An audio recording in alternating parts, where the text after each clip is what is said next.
Bonjour tout le monde. Donc aujourd'hui, je fais un petit trailer reaction par rapport à Expendables 4, hein, le quatrième volet de la saga maintenant franchise Expendables.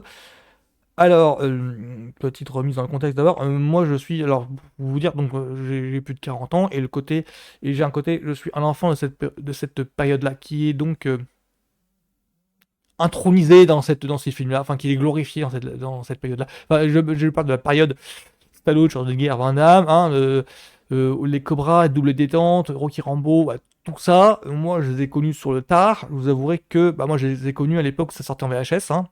J'ai pas connu la période Fast au Snosh, je les ai connus période VHS. Je crois que mon premier Stallone c'était Cliffhanger, mon premier Van Damme c'était Double Impact Sinoche, hein, pour vous dire. Donc j'ai tout vu en fait de la période Fast, années 80, en VHS. L'Expendables 4, du coup, c'est un petit peu un rêve de gamin. C'est un genre un film qui réunit tous ces gros bras là. Un petit peu rêve de gamin. En plus, il y a le petit nouveau, genre Jason Statham, qui est dedans. Je crois que Jet Li, dans les deux premiers, était dedans aussi. Donc, c'était un petit peu un rêve de gosse de voir tous ces acteurs qui, en solo, faisaient rêver. Et là, c'est réuni d'un coup. C'est un petit peu le Avengers des films de guerre.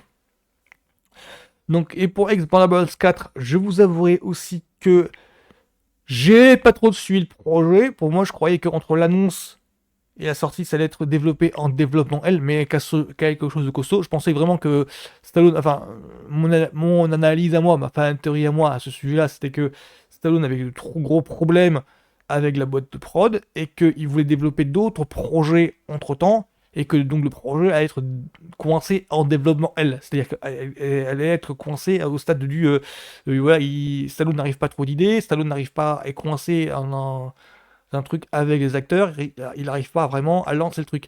Bah, il se trouve que, bah, si. Finalement, c'est lancé tout seul et j'ai raté le coche.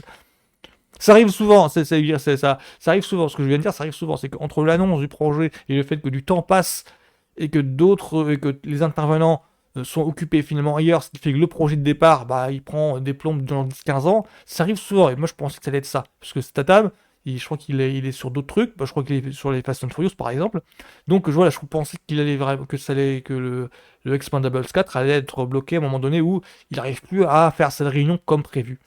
Il y a aussi un autre truc, je crois, le fait que ce Expendables 4 normalement devait prendre la forme d'un spin-off sur le personnage Jason Statham, justement. De Jason, de Jason Statham. Je crois que je le prononce bien. Enfin, Jason Statham, voilà.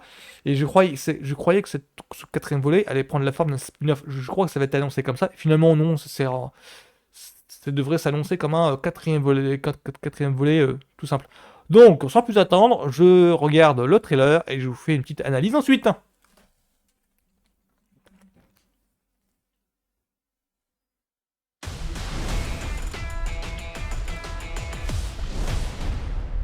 Ah, pas mal la musique. Donc là, c'est...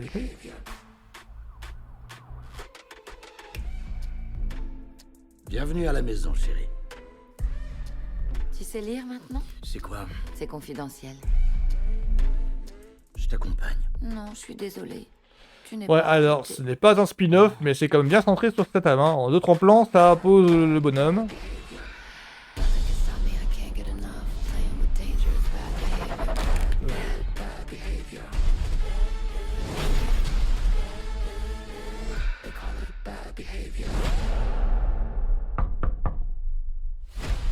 Hé, qu'est-ce que tu fais là? J'ai un gros problème. Heureusement que Statham débarque, je croyais que c'était Faut que je change. je croyais que c'était le film de Statham.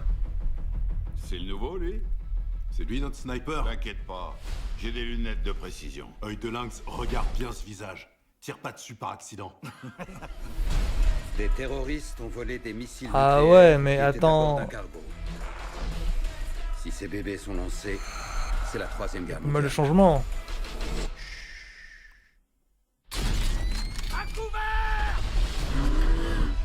Tu préfères cette vie à tes amis. À ta famille. On fait tout péter. Envole-toi, bébé! Amène-toi.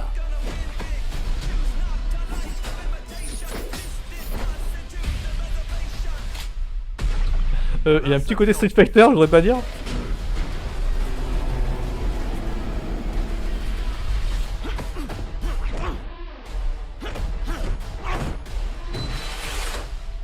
plus gros que ce truc. Il y a beaucoup de nouveaux venus, ouais, il y a beaucoup d'anciennes têtes qui sont pas là. Bien plus gros.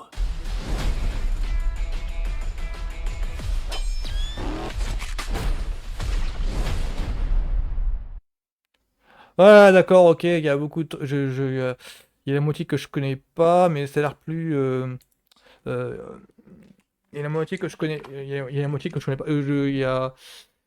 Ouais, ça me manque de Schwarzenegger. Là, je dois reconnaître que ça manque de beaucoup d'anciens gros bras. Dans le genre, alors dans le troisième, il y avait au moins Banderas qui, enfin, je crois que c'était un clin d'œil à sa participation à Assassin avec Stallone.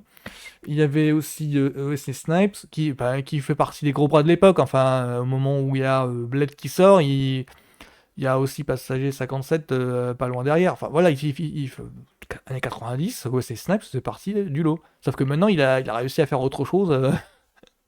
Il a réussi à faire carrière hors film d'action qui fait qu'on le voit autrement. Qu'est-ce qu'il y a aussi? Et bah, il y avait Harrison Ford dans le troisième aussi. Mais Harrison Ford, j'étais pas content qu'il débarque parce que même au moment de Expendables 3, il était pas non plus Ice-Beam, quoi. Enfin, là, je parle des précédents parce que ce quatrième, la moitié des visages me disent rien. 50 Cent, ouais, je suis pas très musique, je crois que c'est en musique hein, que le mec est connu. Et je crois pas avoir vu un film de lui. Du coup, j'ai l'impression que donc là, l'ambition d'Expendables 4, ce serait, enfin, tel que je perçois, ce serait passage de relais entre nouvelle et ancienne génération, tel qu'ils ont voulu nous la vendre dans Expendables 3, mais dans Expendables 3, c'est pour ça que je parle de lui. Dans Expendables 3, c'est à moitié foiré dans le sens où bah, les jeunes se sont fait. Enfin, je crois que c'est ça le pitch. Hein. Les jeunes se sont fait bloquer et du coup, la vieille garde a dû revenir à la rescousse. Donc, du coup, ça avait foiré un petit peu. Là, dans le quatrième, ça. Alors, je sais. L'ami Modulo, je sais absolument pas qui c'est. Mais vraiment, la brunette un petit peu Action Woman, je sais absolument pas qui c'est. Mais vraiment pas. Donc là, c'est là que je me dis. Bon bah voilà quoi, c'est tellement côté de la plaque. Donc, mais ça a l'air plus entraînant, plus réussi que le troisième. Je vais voir sur le tard, je vais voir sur le tas. Je sais absolument pas qui c'est qui a réalisé le film. Alors je sais que dans le troisième c'était Simon Windsor, il me semble, qui lui est je dirais pas coupable, mais qui a causé pas mal de films un petit peu moyens. Donc je n'étais pas étonné du résultat un petit peu correct, mais sans plus de troisième. Là, je sais absolument pas qui a fait le film. Il y a plusieurs. Disons, la scène je crois que c'est un porte-avions ou un cargo qui chavire, ça promet beaucoup. Ça promet beaucoup. Donc voilà, le film sort en octobre-novembre. Si je comprends bien la date de sortie. Bon bah je suis pas hypé plus que ça, enfin pour moi la grosse hype c'était au moment du 1 et du 2 quand il y avait la réunion, mais vraiment où ça assumait à fond les ballons le côté réunion de tous les acteurs des films d'action. Là j'ai l'impression qu'ils essayent de rebondir mais qu'ils ont du mal à relancer intérêt. Enfin moi ma fan théorie que j'avais au moment où le troisième était annoncé c'était une simple fan théorie de alors le bad guy dont ils ont contrecarré les plans dans le premier et dans le deuxième, mais bon, en tout cas quelqu'un qu'ils ont contrarié auparavant, met un contrat sur leur tête, et du coup, ils sont obligés de... Du coup, d'un côté, le groupe de Barney est obligé de demander du renfort à d'autres mecs qu'ils connaissent ici-là, et de l'autre côté, on se retrouve avec un groupe de mercenaires, un petit peu leur alter ego maléfique, qui réunit tout le groupe des méchants de films d'action. On se retrouvait vraiment avec une espèce avec du Michael Dudikoff, David Bradley, mais vraiment genre les action stars de vidéoclub dans le camp de Barney en fait, qui viennent à leur rescousse en tant qu'enfort. Et de l'autre, on aurait eu un groupe de mercenaires composé de Kari Horyuki Tagawa, donc je crois que c'est Shansung dans Mortal Kombat, enfin le mec qui dit Flawless Victory dans Mortal Kombat, et d'autres au second couteau, genre le Tangpo aussi de Kim Boxer. Enfin voilà, c'est comme ça que je voyais le troisième en fait. C'est comme ça que j'aurais voulu que ça se termine la franchise. Et finalement, ils ont voulu faire autre chose, essayer de perpétuer la franchise. Donc là, si je comprends bien, c'est juste un quatrième volet. Ce n'est pas du tout le spin-off prévu de base, centré sur Jason Statham. Malheureusement ou heureusement, je sais pas comment je vais le prendre. Donc là, pour le moment, pour moi, aucune hype particulière. Je pense que ça va être... j'ai la fâcheuse impression qu'ils veulent nous le faire genre action lambda en fait. Film d'action lambda qui va passer genre pas aux oubliettes mais un petit peu en bouche-trou vers octobre-novembre. C'est-à-dire que genre, les distributeurs ne savent pas trop quoi en faire, donc même le producteur ne sait pas trop quoi en faire, donc du coup ils casent le film genre à la rentrée, euh, loin des périodes promo, des blockbusters. J'ai pas l'impression qu'il est vu comme un blockbuster celui-ci. Et ça fait mal au cœur. Donc voilà, c'était tout ce que j'ai à dire sur Expendables 4. Voilà. Je suis tout le monde. À la semaine prochaine.